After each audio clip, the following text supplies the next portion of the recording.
The Galactic Council's warning beacon pulsed crimson against the void, its message clear to any species with basic intelligence. Danger, Class 15. Deathworld, no entry. Commander Jiang Wei stared at the holographic display from the observation deck of the human exploration vessel Persistence, her weathered face breaking into what her alien crewmates had learned to recognize as a distinctly human expression of excitement rather than fear. "Beautiful," she whispered, watching the swirling storms of Mortis Prime through the reinforced viewport. The planet below writhed like a living thing, its atmosphere a toxic cocktail of methane, sulfuric acid, and compounds that didn't exist anywhere else in known space. Lightning storms the size of continents crackled across its surface, each bolt carrying enough energy to power a small city for a year. Behind her, Ambassador Thrixtal's crystalline form chimed in distress. The Zalathi diplomat's transparent body flickered through several colors of alarm as he processed what he was seeing. "Commander Zhang, surely you understand what a Class 15 designation means. The Galactic Council has classified only 3 planets at this threat level in our entire recorded history. Nothing survives there. Nothing." Zhang turned, her smile widening. "That's what they said about Earth when the Council first found it. Class 8. Deathworld, wasn't it? Toxic oxygen atmosphere, deadly microorganisms, predators everywhere, tectonic instability, extreme weather patterns." She shrugged. "We called it Tuesday." The ship's science officer, Dr. James Park, looked up from his console, his fingers dancing across holographic displays. "Commander, I'm detecting biosignatures. The entire planet is alive. Not just life forms on it, but the planet itself seems to have some form of distributed consciousness. The electromagnetic patterns are unlike anything in our databases." "Even better," Zhang replied. "Prep the landing team. Standard hostile environment protocol." Thrixtal's form shifted to a deep purple of horror. "You cannot be serious. The Council sent this expedition to observe from a safe distance, to study why this planet kills everything that approaches, not to commit suicide." "The Council sent humans," Zhang corrected gently. "They knew exactly what they were getting. Park, what's our sitrep?" "Surface gravity is 3.2 times Earth normal. Atmospheric pressure would crush most species instantly. Temperature ranges from -200 to +400 Celsius depending on location and time of day. The atmosphere is actively corrosive, and I'm detecting at least 17 different types of radiation that should be lethal to carbon-based life." Park paused, grinning. "So basically, it's like Jupiter's moon Io had a baby with Venus and raised it in hell. Sounds like fun. Tell Martinez, Chen, and Okafor to suit up. We launch in 30. The landing craft's stubborn mule detached from Persistence 3 hours later, its hull specifically designed by human engineers who understood that sometimes the best defense wasn't shields or armor, but sheer bloody-minded refusal to break. The craft plummeted through Mortis Prime's atmosphere like a burning middle finger to the laws of probability. Inside, 4 humans checked their equipment with the casual efficiency of people who had done this many times before. Their exosuits were masterpieces of human engineering, not because they were elegant or advanced by galactic standards, but because they were built by a species that had evolved on a world that tried to kill them daily and had learned to hit back. "Touchdown in 60 seconds, Lieutenant Martinez announced, her hand steady on the controls despite the craft bucking like an angry bull. "Picking up massive electromagnetic interference. Something down there knows we're coming." "Good," Commander Zhang replied, checking the charge on her pulse rifle. "I hate surprises." The landing was rough. The planet's surface tried to swallow them immediately. The ground beneath the craft turning liquid and reaching up with tendrils of living stone. Martinez fired the landing thrusters continuously, keeping them hovering just above the surface while Chen deployed the stabilizing anchors, driving them deep into the bedrock through the aggressive soil. "Contact," Okafor announced calmly, his deep voice carrying the accent of his Nigerian homeland. Multiple life forms approaching. Big ones. Through the viewports, they could see them coming. Creatures that defied rational explanation, twisted amalgamations of organic and inorganic matter. Some looked like massive centipedes made of volcanic glass and meat. Others resembled storm clouds given solid form and teeth. All of them radiated hostile intent. "Standard greeting protocol?" Chen suggested, hefting her weapon. "Let's try diplomacy first," Zhang decided. She activated the external speakers. "Attention, life forms of Mortis Prime. We are humans from Earth, here on a peaceful exploratory mission. We mean no harm, but will defend ourselves if necessary." The response was immediate and violent. The creatures surged forward as one, the very air around them distorting with some form of psychic assault that would have liquefied the brains of most species. The humans felt it as a mild headache. Diplomacy failed, Zhang noted. Light them up. What followed would have horrified the Galactic Council if they could have seen it. The humans didn't just defend themselves. They went on the offensive, pulse rifles designed by a species that had weaponized everything from rocks to atomic forces tore through the attacking creatures. When the weapons overheated, the humans switched to close combat, using techniques learned from millions of years of evolution as persistence predators. But the planet learned. Oh, how it learned. The second wave of creatures was different, adapted to the humans' weapons and tactics. These ones absorbed energy weapons fire and seemed to predict the humans' movements.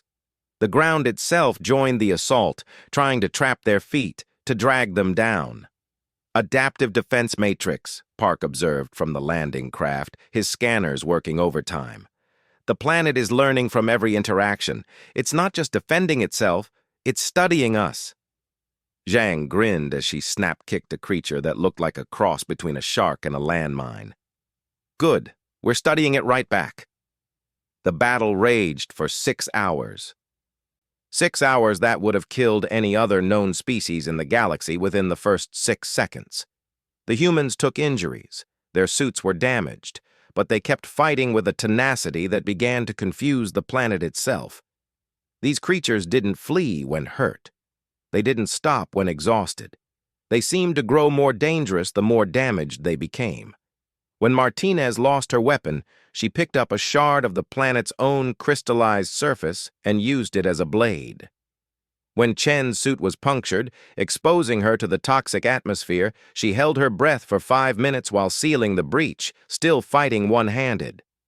When Okafor's leg was broken by a creature's tail strike, he used the broken bone's pain to fuel an adrenaline surge that let him tear the creature apart with his bare hands. The planet's attacks grew more frantic, more desperate. It threw everything at them: acid rain that could dissolve metal, sound waves that could shatter stone, psychic assaults that showed them their worst fears. The humans endured it all, not through any special immunity, but through sheer determination and the kind of evolved stubbornness that let their ancestors walk prey animals to death under the African sun. Finally, after 6 hours, something unprecedented happened. The attacks stopped. The creatures retreated, melting back into the landscape. The ground stilled. Even the ever-present storms seemed to calm slightly. The humans stood in a rough circle, battered but unbroken, weapons still ready. "Is it over?" Chen asked, blood dripping from a gash on her forehead where her helmet had cracked. "No," Zhang said softly, studying their surroundings. "It's thinking." She was right. Around them, the planet's surface began to change. The hostile terrain smoothed out, creating what almost looked like a path. The toxic mist that had been trying to corrode their suits pulled back, creating a bubble of clearer air. "Commander!" Park's voice crackled over the comm, excitement barely contained. "I'm reading massive neural activity from the planet. It's trying to communicate." The ground in front of them rose and shaped itself into a rough approximation of a human figure, featureless but unmistakably attempting to mirror their form. It stood there, motionless, waiting. Zhang stepped forward, ignoring Martinez's warning hand on her shoulder. She faced the figure and did something that no other species would have done when confronted by a hostile alien intelligence on a world designed to kill. She laughed. "You've never met anything like us before, have you?" she asked the figure. "Everything else that came here, you killed quickly. But we're different. We don't die easy. Hell, we don't die right. We come from a world that's been trying to kill us since day one, and we learn to love it. You can't scare us with death. We've been dancing with it since before we came down from the trees." The figure tilted its head, a disturbingly human gesture from an inhuman form. Zhang continued, her voice carrying the weight of human history. "You want to know what you're dealing with? We're the species that looked at fire and thought, I can use that. We saw wolves and turned them into dogs. We found diseases that killed us and turned them into vaccines. Every single thing that tried to end us, we either befriended or weaponized. And sometimes both."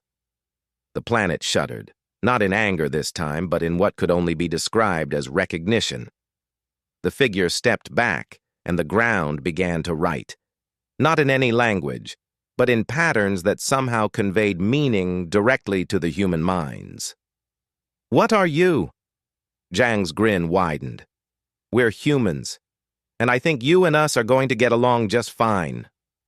The planet's response was to create more figures, dozens of them, all trying to mimic human forms with varying degrees of success. It was learning, adapting, trying to understand these creatures that wouldn't die, wouldn't flee, and somehow seemed to be enjoying themselves. From the persistence, Ambassador Thrixtal watched the feeds in stunned silence. The humans weren't just surviving on a Class 15 Deathworld. They were making friends with it.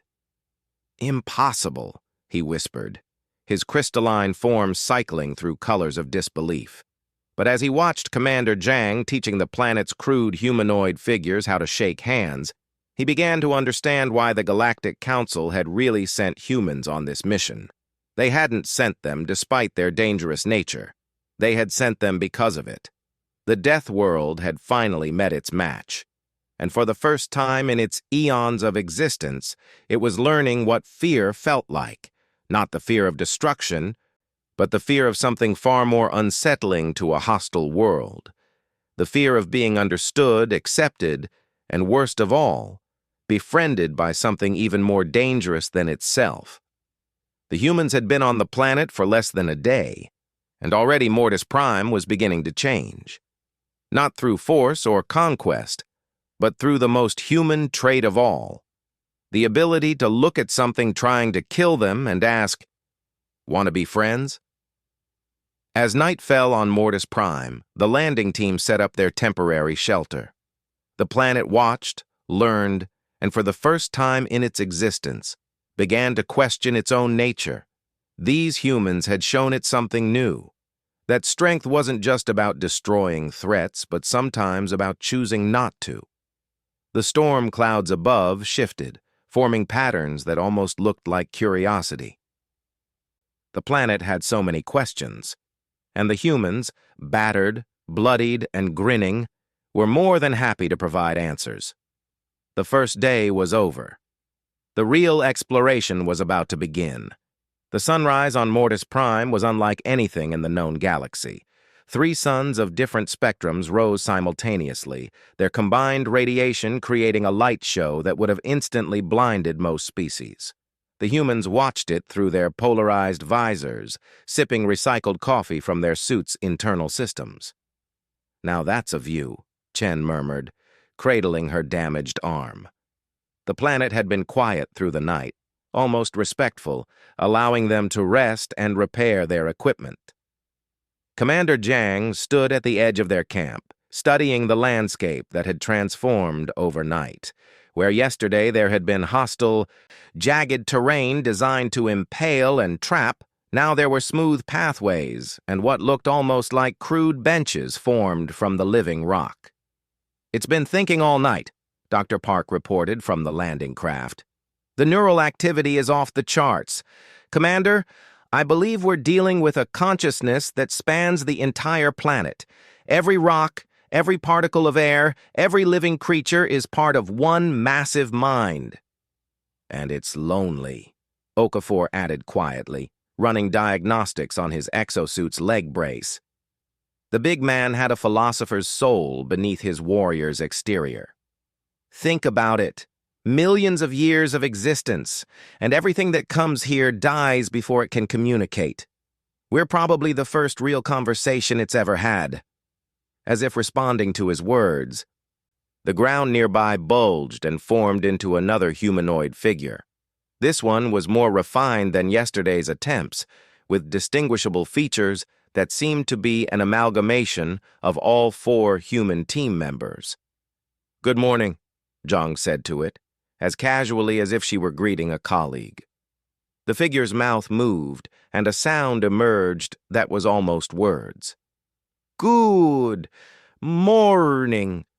The voice was like grinding stone and howling wind, but unmistakably attempting human speech. Martinez nearly dropped her scanner. "Did it just—" "It's learning our language," Park confirmed, his excitement palpable. "From our communications yesterday, this is unprecedented. A planetary consciousness that can adapt and learn at this rate."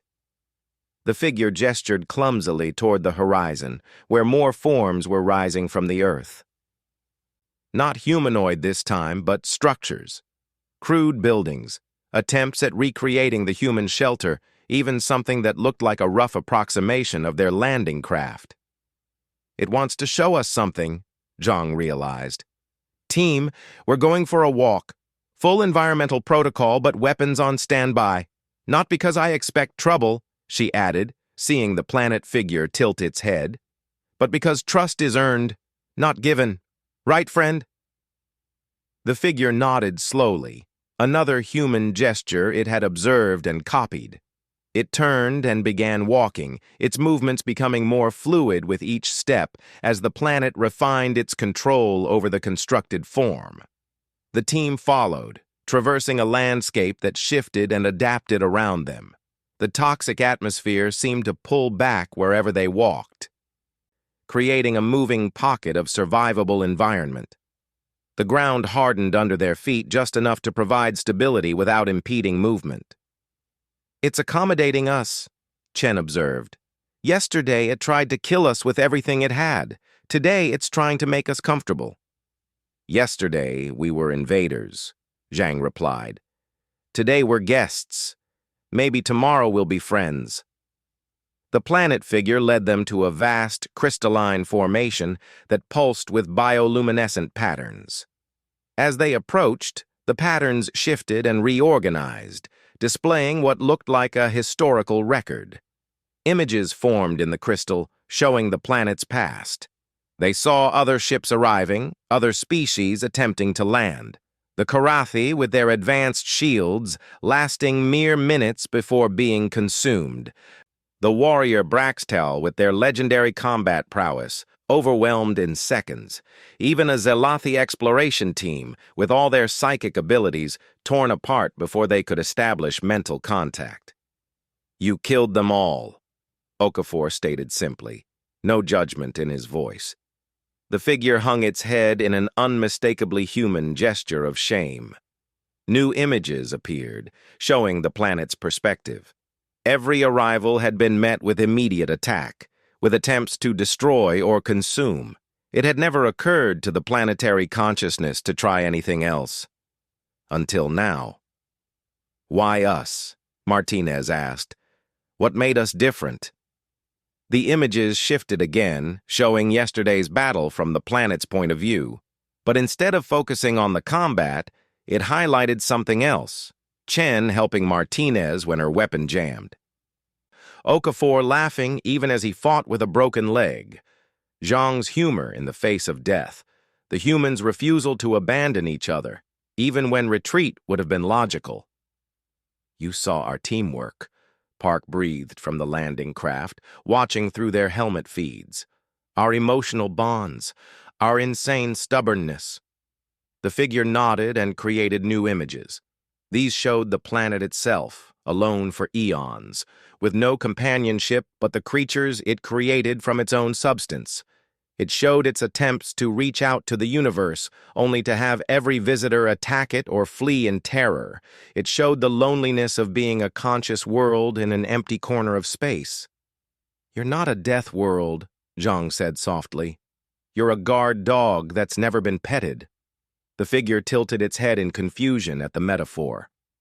Zhang smiled and slowly, telegraphing her movements, reached out and placed her gloved hand on the figure's shoulder. It was solid, warm despite being made of living stone. "On Earth, we have animals called dogs. They can be fierce protectors, aggressive to strangers. But when someone shows them kindness, when someone becomes their friend, they're the most loyal companions in the universe." The figure processed this, and suddenly the ground erupted around them. The humans tensed, weapons half raised, but Zhang held up a hand. "Wait!" From the earth emerged hundreds of small creatures, unlike the hostile forms from yesterday. These were curious, almost playful, with features that seemed designed for interaction rather than destruction. One approached Chen cautiously, emitting a sound like a chirp. "It's creating pets?" Chen said wonderingly, kneeling down to examine the creature. It nuzzled against her glove, and she couldn't help but laugh.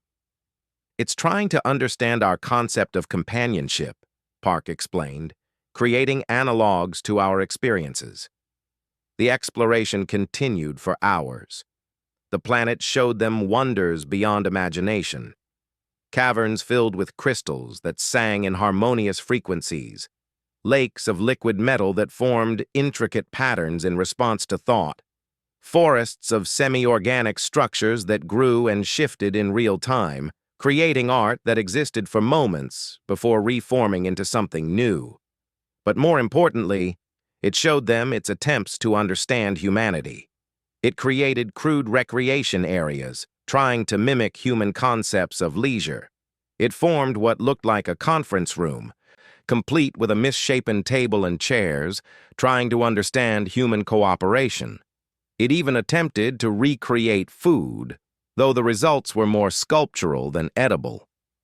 "It's like watching a child learn," Martinez observed, documenting everything. "A very large, very dangerous child that could kill us all if it threw a tantrum." "Then we'd better be good teachers," Zhang replied. As the day progressed, communication improved rapidly.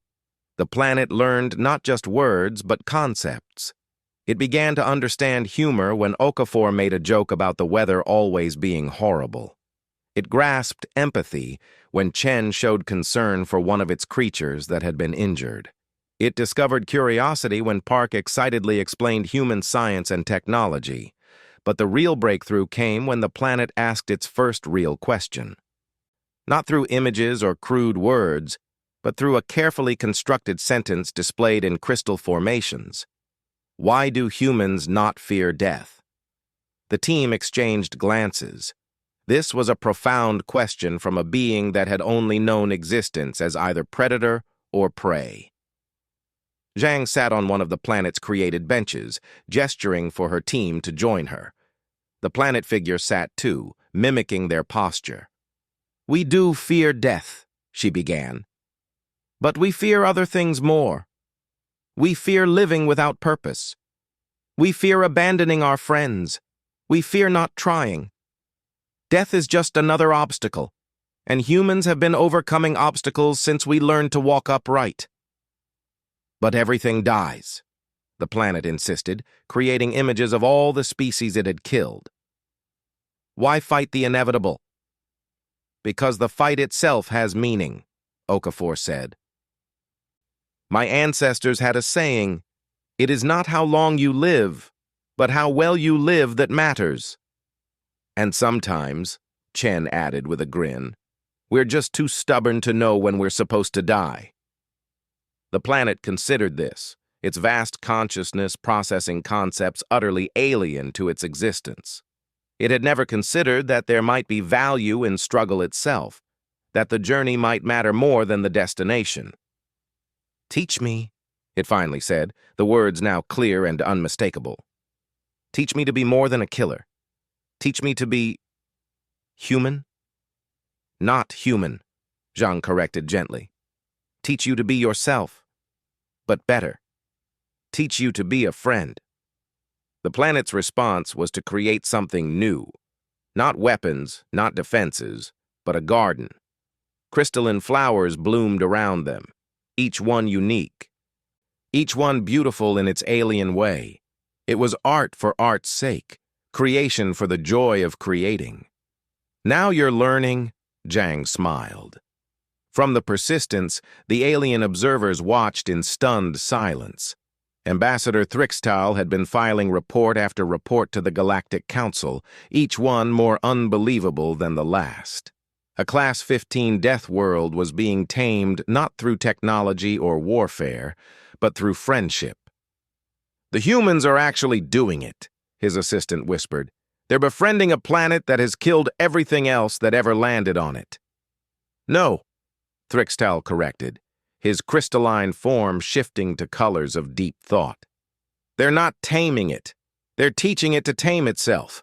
There's a difference." As the second day drew to a close, the changes were dramatic. The planet had created safe zones where the humans could remove their helmets and breathe manufactured air. It had learned to play simple games, creating puzzles for the humans to solve. It had even attempted humor, though its jokes mostly involved creative ways of describing how it used to kill things, which the humans found morbidly hilarious. "Tomorrow we should start teaching it about music," Chen suggested as they prepared for another night. "If it likes patterns and frequencies, it'll love Bach." "And cooking," Martinez added.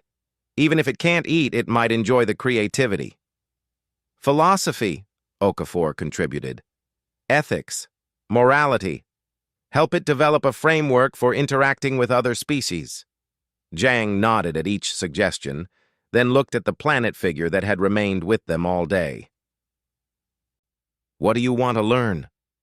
The figure was quiet for a long moment, then created words in the air using controlled atmospheric distortion. "How to not be alone." The simple honesty of it hit them all. This wasn't just a dangerous world learning to be safe. It was a lonely consciousness discovering companionship for the first time in its existence. "Well," Zhang said, her voice gentle, "the first rule of not being alone is simple. You have to let others in. You have to be vulnerable. You have to risk being hurt." "But hurt is bad," the planet protested. "I spent so long making sure nothing could hurt me." "And look where that got you," Chen said kindly. "Alone on the edge of space, labeled a death world, avoided by everyone." The planet's entire surface seemed to shiver, processing this hard truth. Then, in a gesture that would be recorded in Galactic Council history as the moment everything changed, it began to dismantle its defenses. The toxic atmosphere started to clear in expanding bubbles. The hostile terrain smoothed out. The aggressive organisms retreated underground. "What are you doing?" Martinez asked, alarmed. "Being vulnerable," the planet replied. "Taking a risk. Trusting." Zhang stood and placed both hands on the planet figure's shoulders. "Good. But don't change everything. Being dangerous isn't always bad. Sometimes it's necessary. The trick is knowing when to be dangerous and when to be gentle. That's what makes humans special. We can be both." The planet absorbed this lesson, and the changes slowed. It maintained some defenses, but they were controlled now, purposeful rather than reflexive. As the team settled in for the night, the planet created something new, a sound, soft and rhythmic, almost like breathing or a heartbeat. It was trying to create comfort, to help them sleep. "It's learning fast," Park observed. "At this rate, within a week, it could be ready for limited contact with other species." "One step at a time," Zhang cautioned. Rome wasn't built in a day. Rome? The planet asked, always curious about human references. A city on Earth. Took centuries to build. The point is, important things take time. I have time, the planet replied. I have had nothing but time. Now, I have purpose. The second night on Mortis Prime was peaceful. The planet kept watch, its consciousness alert for any danger to its new friends. For the first time in its existence, it protected something not out of fear or aggression, but out of care. In the morning, they would continue the lessons. Music, art, philosophy, cooking, humor, and 1,000 other human concepts waited to be explored. The planet had so much to learn, and the humans had found an eager student. But more than that, they had found proof of something the Galactic Council had never believed possible. That humans didn't just survive dangerous situations through stubbornness and aggression. They transformed them through the most powerful force in their arsenal, the ability to find friendship in the most unlikely places. Mortis Prime was no longer just a death world. It was becoming something new, something unprecedented. A world learning to live rather than just survive. And it was only the beginning. 2 weeks had passed since the humans first set foot on Mortis Prime, and the transformation was remarkable. The Galactic Council's observation satellites, maintained at what they considered a safe distance, recorded changes that defied every model of planetary behavior in their databases. Where once toxic storms had raged continuously, now there were pockets of calm. Where the surface had been nothing but hostile terrain designed to kill, patterns emerged that looked almost like infrastructure. Most incredibly, the planet's biosignature had shifted from pure aggression to something the Council's xenopsychologists could only describe as contemplative. On the surface, Commander Zhang stood in the middle of what the planet had proudly designated as its first city. It wasn't a city by any conventional definition, more like a vast playground where the planet experimented with concepts it was learning. Buildings grew and shifted, trying different architectural styles copied from human memories and descriptions. Streets rearranged themselves based on traffic patterns. There was even a crude attempt at a park, though the trees were crystalline and the grass was more like soft metallic fibers. "You're trying too hard," Zhang told the planet figure that had become her constant companion. It had refined its form over the days, now looking almost perfectly human except for the subtle shimmer that revealed its true nature. Cities grow organically over time. They're not planned to perfection. "But I want to be ready," the planet responded, its voice now indistinguishable from a human's except for a slight resonance that seemed to come from everywhere at once. "The others will come soon, other species. I want them to feel welcome." Chen looked up from where she was teaching a group of the planet's creatures to play what loosely resembled soccer. The creatures had too many legs and kept forgetting not to absorb the ball, but they were enthusiastic. "You're assuming they'll come? The Council still has this place listed as a no-go zone." "They'll come," the planet said with certainty. "Humans always bring others. I have been studying your history through your memories. Where humans go, others follow. Sometimes in friendship, sometimes in competition, but always they follow." It wasn't wrong. Already the Persistence was receiving encrypted messages from various species wanting to know what was really happening on the Deathworld. The Karathi, who had lost 3 exploration teams to Mortis Prime over the centuries, were particularly interested. The warrior Braxtal were demanding to know how humans had succeeded where their greatest fighters had failed. "Speaking of which," Martinez said, jogging up to the group, "Commander, we've got incoming. The Council sent a formal inspection team. They'll be here in 6 hours." Zhang sighed. She'd known this was coming. "Who'd they send?"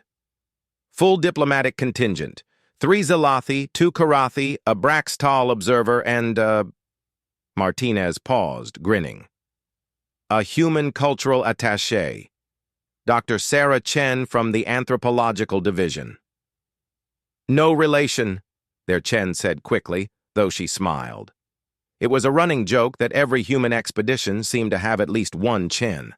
The planet figure straightened, and across the entire world, every construct and creature froze in place. They're coming to judge me, to decide if I'm still a threat. Hey, Okafor said gently, placing a massive hand on the figure's shoulder.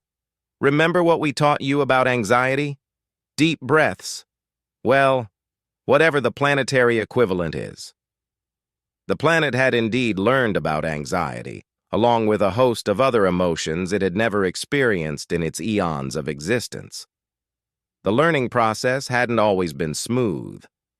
There had been the day it discovered frustration and caused a minor earthquake, the time it learned about embarrassment and turned the entire northern hemisphere pink, the memorable afternoon when it figured out jealousy after watching the humans talk about their home planets. But it had also learned joy, creating aurora displays that danced across the sky when it mastered a new concept. It had learned satisfaction, purring like a massive cat when the humans praised its progress. Most importantly, it had learned restraint, the ability to feel without immediately acting on those feelings. I won't let them hurt you, the planet said, its protective instincts flaring. The ground rumbled ominously. No one's going to hurt anyone, Zhang said firmly.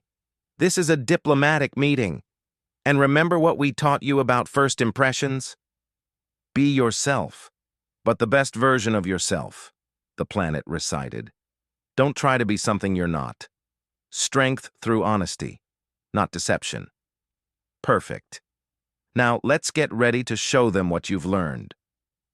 The next 6 hours were a flurry of activity. The planet created a landing pad that was both functional and artistic, with patterns that shifted to guide ships safely down. It practiced controlling its weather, keeping the storms at bay while maintaining what it called atmospheric ambiance. It even created what it hoped was a welcoming committee of its most benign-looking creatures, though their definition of benign still included too many teeth by most species' standards. The humans worked alongside it, offering suggestions and corrections. Park set up monitoring equipment to document everything. Chen organized the planet's creatures into something resembling an honor guard.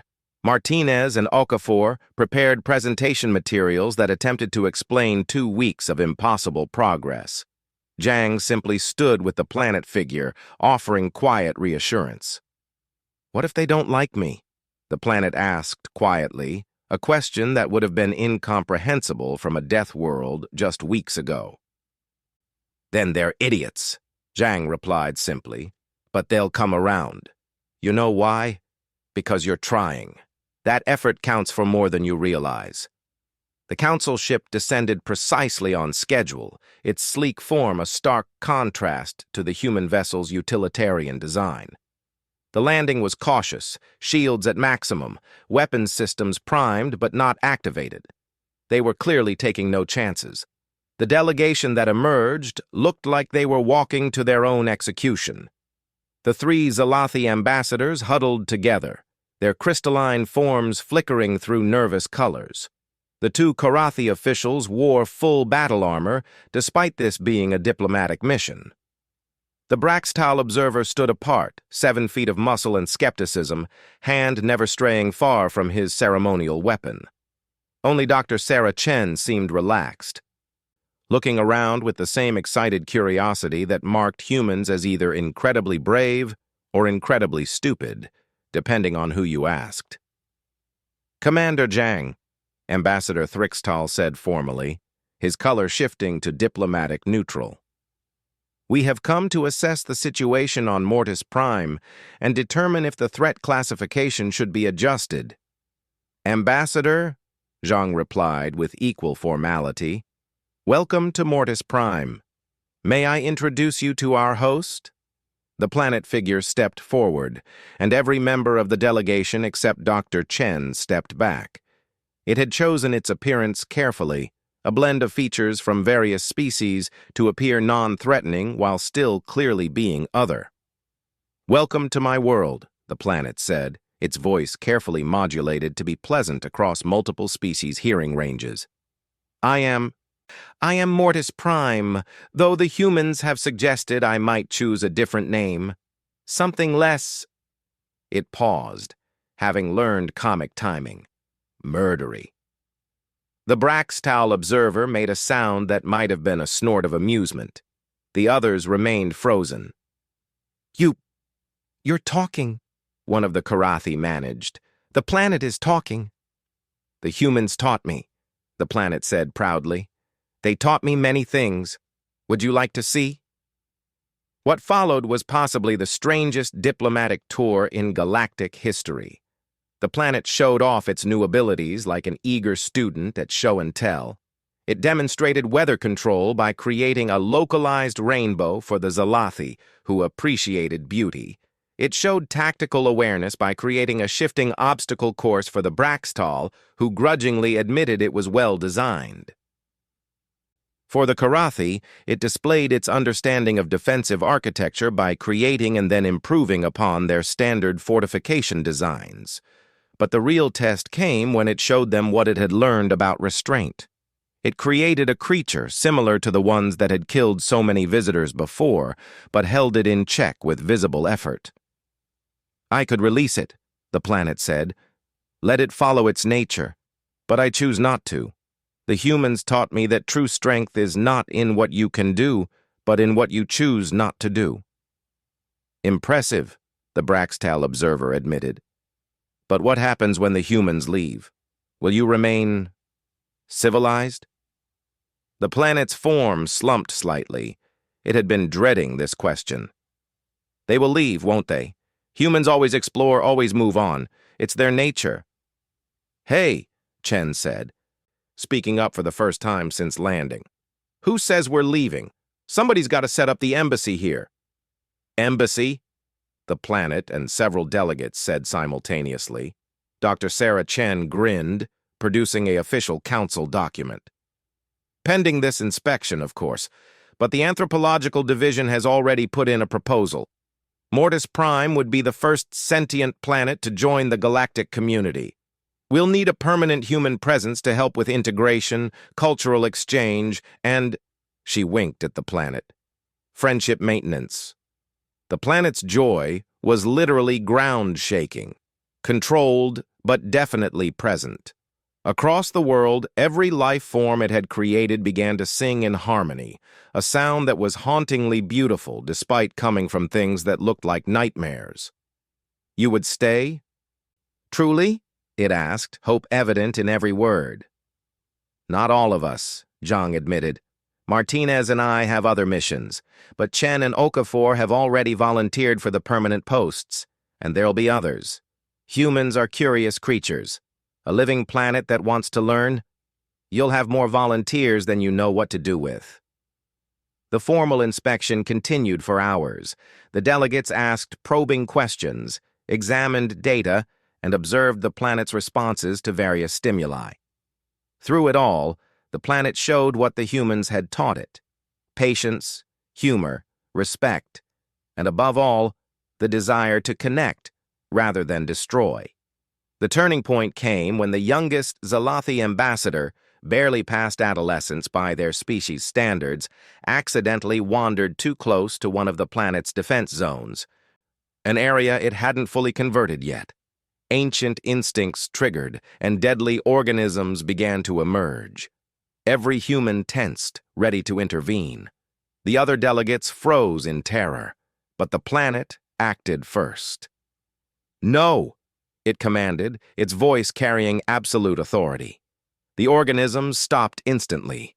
The planet figure rushed to the young Zalathi, placing itself between them and danger. "These are guests. We do not harm guests. Return to your rest." The organisms retreated immediately. The planet figure turned to the terrified ambassador. "I apologize. Some parts of me are still learning. Are you harmed?" The young Zalathi's color shifted through a spectrum of emotions before settling on wonder. You protected me. The Deathworld protected me. Not a Deathworld, the planet corrected gently. Not anymore. Just a world. A world that's learning to live. The formal vote was almost anticlimactic after that. The threat level was reduced from Class 15 to Class 3, with a note that it was inhabited by a friendly consciousness that really likes humans.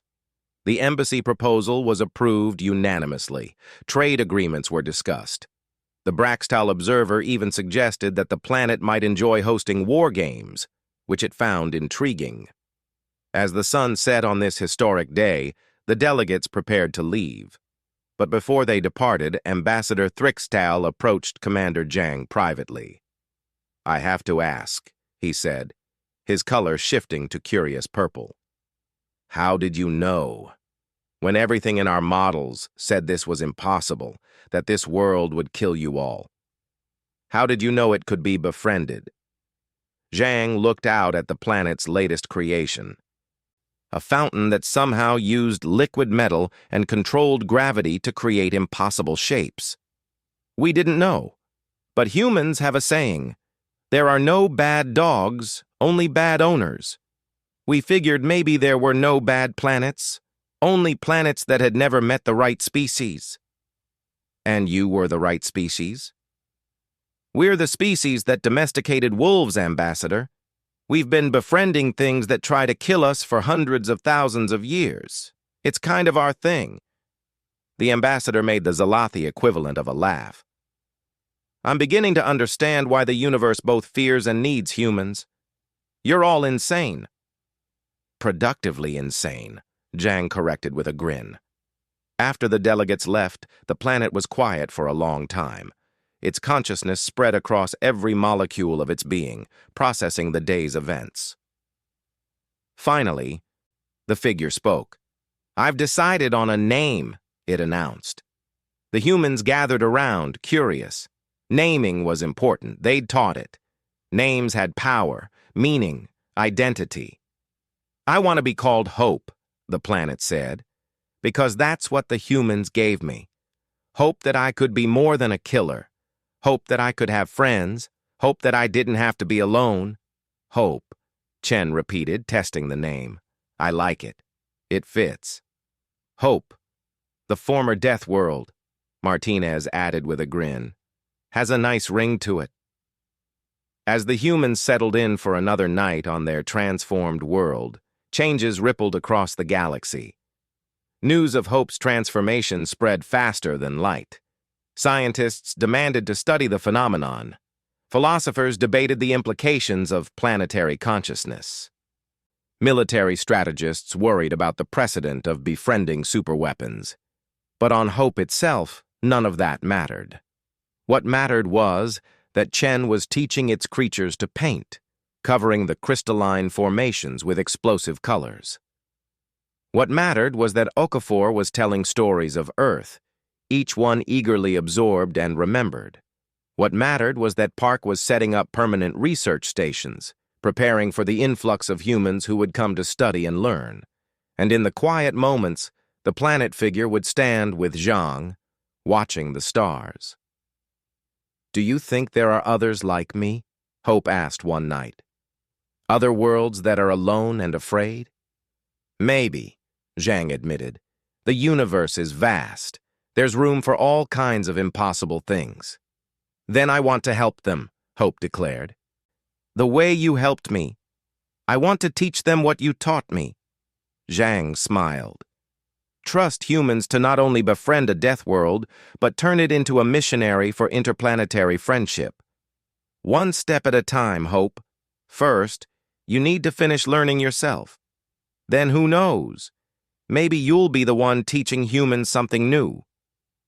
"I already have something to teach," Hope said softly. "Oh? What's that?" "That sometimes the most dangerous things in the universe are just the loneliest. And that kindness can be stronger than any weapon." Zhang couldn't argue with that. As she watched Hope create new wonders, preparing for the arrival of more humans and the establishment of the first interplanetary embassy, She reflected on the mission that had brought them here. The Galactic Council had sent humans to explore a Class 15 Deathworld, expecting either useful data from their deaths or impossible success from their survival. They had gotten neither.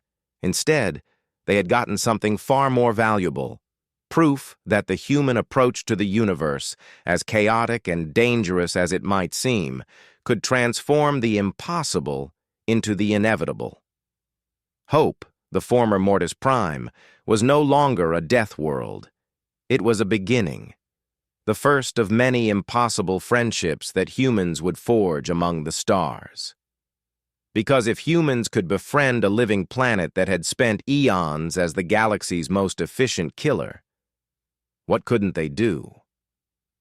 In the distance, Hope's creatures began their nightly symphony, a sound that had once been a death knell, but was now a lullaby. The planet itself hummed along, learning melody and harmony, adding its voice to the chorus of life. The Death World had learned to sing, and this was only the beginning of its song. As Commander Jang filed her final report to the Galactic Council, she included a recommendation that would change everything. Suggest immediate survey of all Class 10+ Death Worlds for potential consciousness. Recommend human first contact teams for all encounters. These worlds aren't threats to be avoided. They're potential allies waiting to be discovered. The Council would debate. They would worry. They would create committees and subcommittees to discuss the implications. But in the end, they would agree. Because the humans had shown them something extraordinary. Sometimes, the most dangerous thing you can do to a monster is offer it your hand in friendship. Because once it takes that hand, it's not a monster anymore. It's just someone who was waiting for a friend. Hope was proof of that. And soon, it wouldn't be alone in that proof. The age of Death World diplomacy had begun, and the humans, crazy, stubborn, impossible humans, were just getting started.